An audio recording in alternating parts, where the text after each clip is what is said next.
My name is Lucy, and I'm 30 years old. I work as an investment analyst, and I'm pretty good at what I do. Some might say I'm too careful with money, but that's just who I am. Growing up as the younger of two sisters taught me early on that if I wanted something, I'd have to work for it myself. My sister Sarah is 3 years older than me. She's always been the golden child in our family, the pretty one, the social butterfly, the one who could do no wrong in our parents' eyes. Don't get me wrong, I love my sister, but our parents' favoritism was pretty obvious from day one. It wasn't just about the money, it was about the expectations. They always expected Sarah to succeed effortlessly, while I was just there. Sarah married Tom right after college. He works in construction management, and they quickly started having kids. Now they have three: Emma, 8, Lucas, 5, and little Joey, 2. They're sweet kids, but Sarah always complains about how hard it is to manage them in their rented apartment. As for me, I've been lucky in my own way. My best friend Jenny's parents own several properties, and they've been renting me a nice one-bedroom apartment at half the market rate for the past 5 years. They trust me, and I've never given them a reason not to. I've been saving money religiously since I started working, living below my means, cooking at home instead of eating out, taking public transport when possible. All those small things add up. My colleagues often tease me about being too frugal, but I had a plan. I've always dreamed of having my own place, specifically a small country house. Working remotely became more common at our firm after the pandemic, and I only need to come to the office for important meetings. A peaceful place away from the city seemed perfect. Last week, I finally opened my savings account and really looked at the numbers. After years of careful planning and saving, I had enough for a down payment on a modest country house. I spent hours browsing real estate websites, looking at potential properties, nothing too fancy, just a cozy place I could call my own. I was in the middle of browsing real estate listings when my phone rang. It was my mother, calling with her usual perfect timing. "Lucy, honey, don't forget we're expecting you for dinner on Saturday," she said, her voice carrying that subtle tone of command disguised as a reminder. "Sarah and Tom are coming with the kids, and please try to be on time for once." I arrived at my parents' suburban house at exactly 5:05 p.m. that Saturday. The driveway was already full. Sarah's minivan took up most of the space, forcing me to park on the street. Before I even reached the front door, I could hear the chaos inside. Emma and Lucas were probably chasing each other around the house, while little Joey added to the cacophony with his toddler squeals. "Lucy's here," Sarah announced as I walked in, barely looking up from where she was trying to convince Joey to eat his mashed potatoes. The kids barely acknowledged my presence, too caught up in their own world. Mom was in her element, fussing over everyone and everything. Dad was already settled in his favorite chair, newspaper in hand. "Everything's getting so expensive these days," he grumbled from behind the pages. "Have you seen the price of gas? Highway robbery, that's what it is."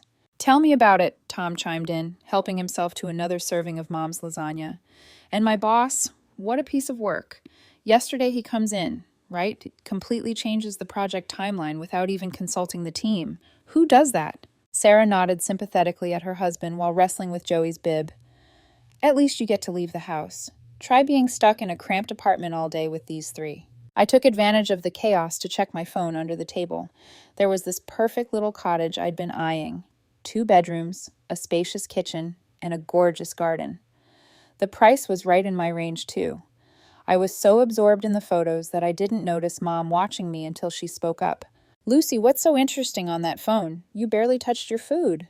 All eyes turned to me, and I felt my cheeks warm slightly. I could have made up something about work, but for some reason I decided to be honest. "Actually," I said, "I'm looking at houses. I'm thinking about buying one soon." The silence that followed was deafening. Even the kids seemed to sense something had changed. Sarah's fork stopped halfway to her mouth, and Tom's endless complaints about his boss died mid-sentence. "Buy a house," Mom repeated, as if she hadn't heard me correctly. "You." "Well, yes," I said, already regretting my candor. "I'm just looking at options right now, nothing definite."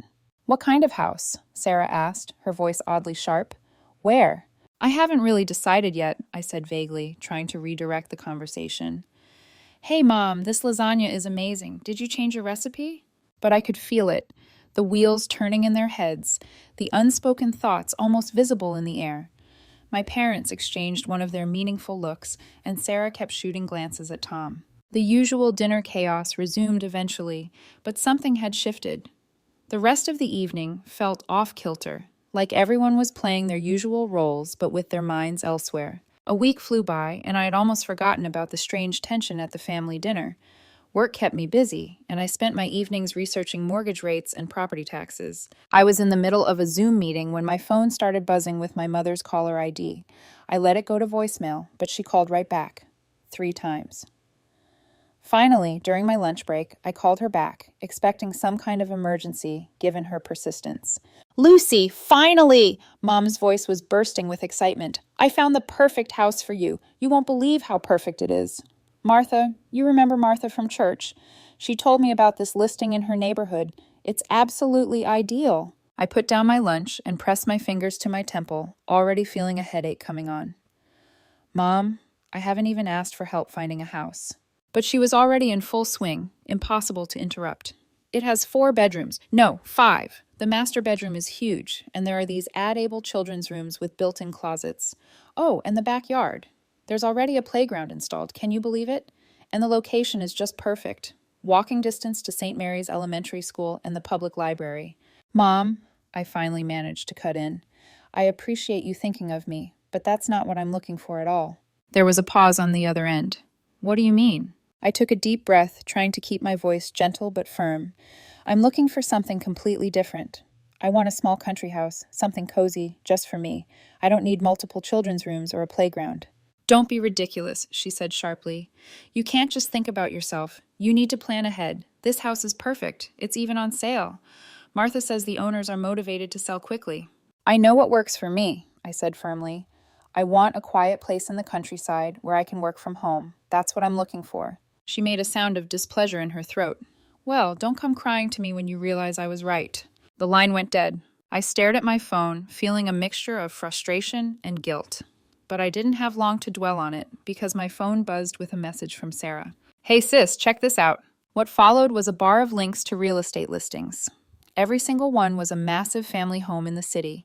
4 to 6 bedrooms, multiple bathrooms, huge yards, all near schools and parks. I quickly typed back, "Thanks, but I'm actually looking for something smaller in the countryside." Sarah's response was immediate. "But these are such good deals. Look at this one. It even has an in-law suite." More links kept coming.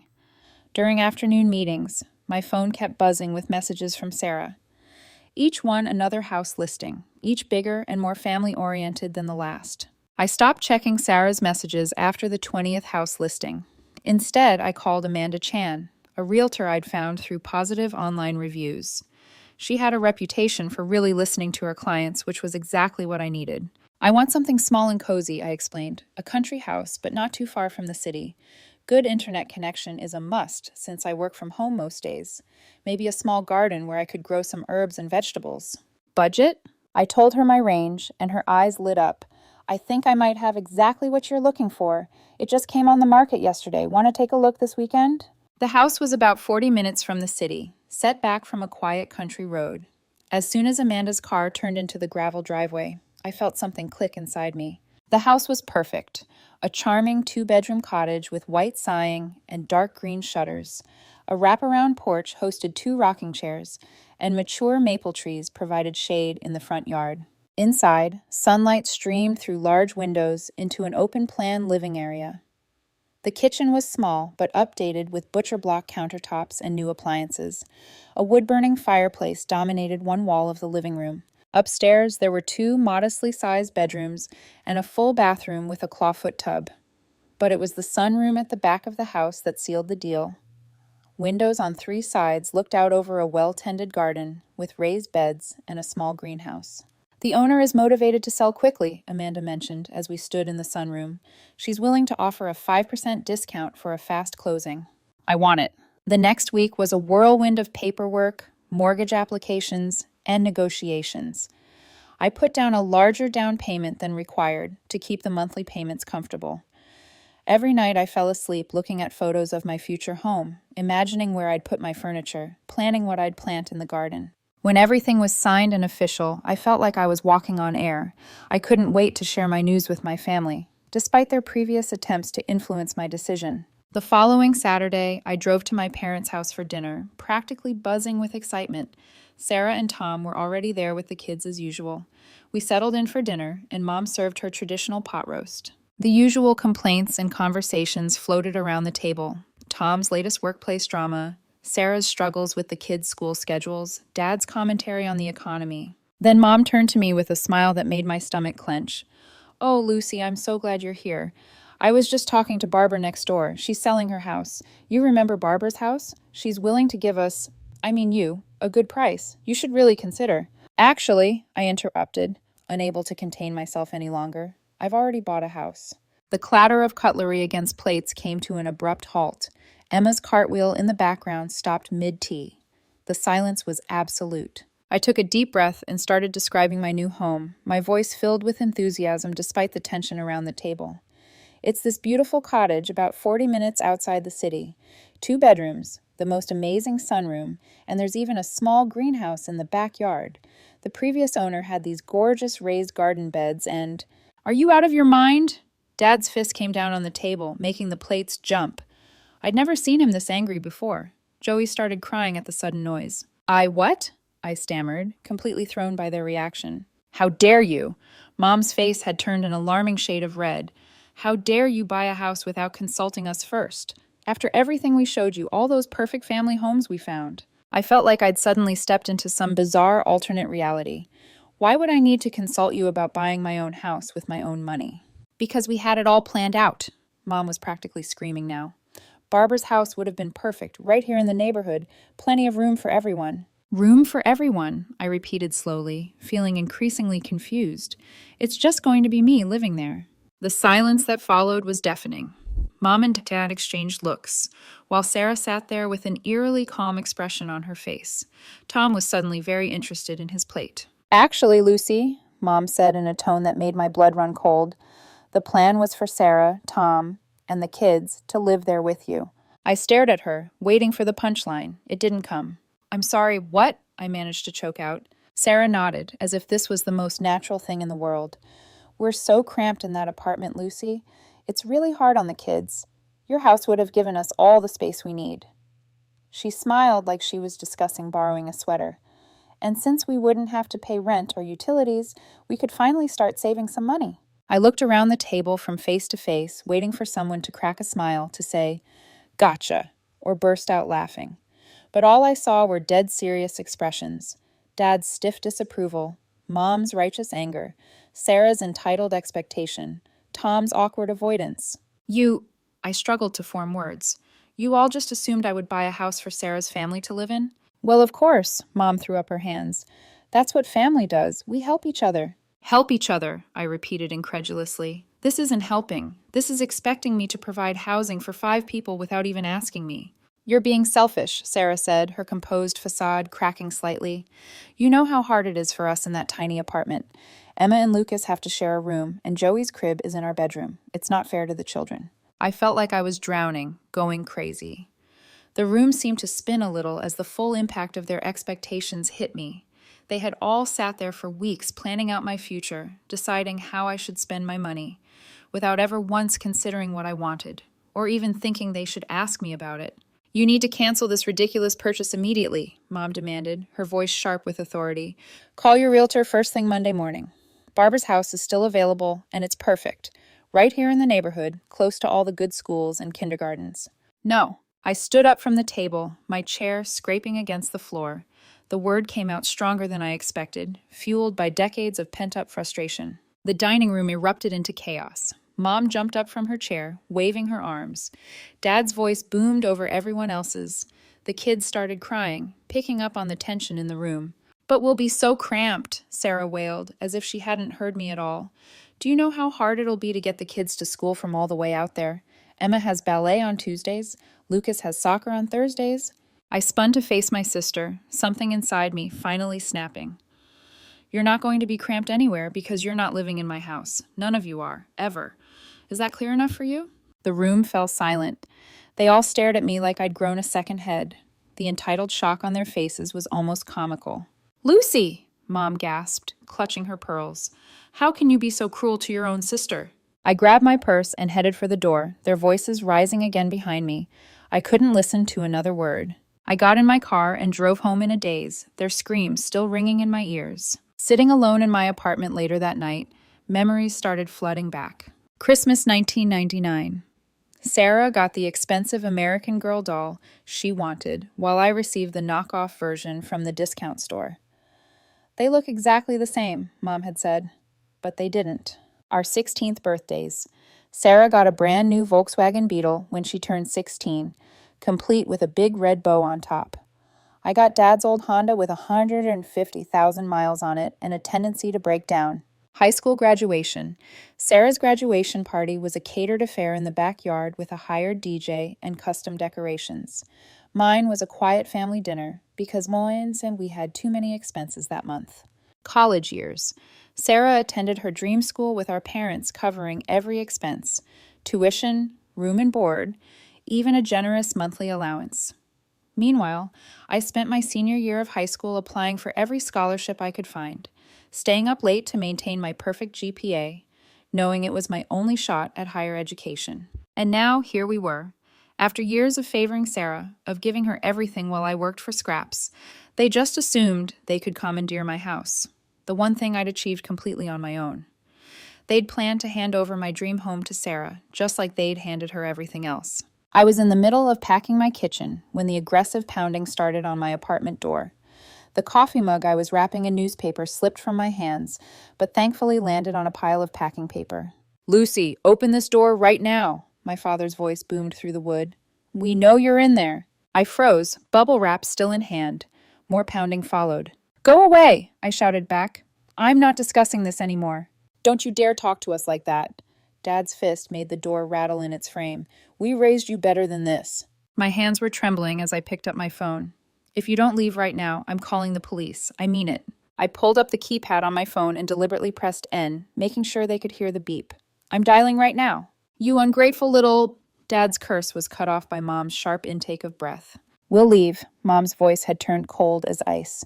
"But this isn't over, Lucy. You're making a terrible mistake." I listened to their footsteps retreating down the hallway, then slid down against the wall, my heart pounding. I thought that would be the end of it, but I was wrong. So wrong. The first message from Sarah came an hour later, a photo of Emma and Lucas cramped together on their shared bunk bed. "Look how little space they have," the caption read. "Emma can't even have a desk for homework." I didn't respond. Another photo followed, Joey's crib wedged into the corner of Sarah and Tom's bedroom. "He wakes up every time we come to bed. This isn't fair to him." When I continued to ignore her, Sarah's messages turned nasty. They started coming at all hours: 2 a.m., 4 o'clock a.m., 6 o'clock a.m. "You always were Dad's least favorite. Mom cries herself to sleep because of you. I hope you're happy, all alone in that big house while your nieces and nephews suffer." I blocked her number, then her Facebook, then her Instagram. But she kept finding new ways to reach me, creating new accounts, using Tom's phone, even setting up fake email addresses. Then the phone calls started coming from other directions. First it was Aunt Marie. "Lucy, honey, I just heard what's happening with your sister. Surely you can find it in your heart to help family." Next came Uncle Bob. "Kid, you need to think about what really matters here. Family comes first." Then my mother's best friend, Susan. "Your mother is devastated. How could you do this to your own family?" Even my old high school teacher, Mrs. Peterson, whom my mother still saw at church. "Lucy, I always thought you were such a kind student. I'm so disappointed to hear about this situation with your sister." They all had the same message. I was selfish, heartless, cruel. I should give up my house, my dreams, my independence to solve my sister's problems. None of them seemed to question why Sarah's housing situation was somehow my responsibility. After 2 weeks of constant harassment, I'd had enough. I went to my mobile carrier and changed my number, giving it only to my workplace and a handful of trusted friends who hadn't taken sides in this mess. Moving day was wonderfully quiet. I hired a moving company I'd never used before, making sure there was no way for my family to track the address through familiar local services. The movers were efficient and professional, and by sunset, I was standing in my new living room, surrounded by boxes and possibility. That first night in my cottage, I sat on my porch with a cup of tea, listening to the crickets and watching the stars come out. No traffic noise, no sirens, no family drama, just peace. I felt something inside me finally relax, a tension I hadn't even realized I'd been carrying for years. Of course, I still occasionally saw their social media posts. Sarah's passive-aggressive status updates about family betrayal and selfish siblings. Mom's thinly veiled posts about ungrateful children and family duty. The comments from relatives and family friends all taking their side without knowing the full story. But here's the thing. None of it bothered me anymore. Their words couldn't touch me in my new sanctuary. I transformed the second bedroom into a home office, setting up my monitors to face the window where I could watch birds visit the feeder I'd installed. The previous owner's raised garden beds now burst with herbs and vegetables, my first attempt at gardening turning out surprisingly successful.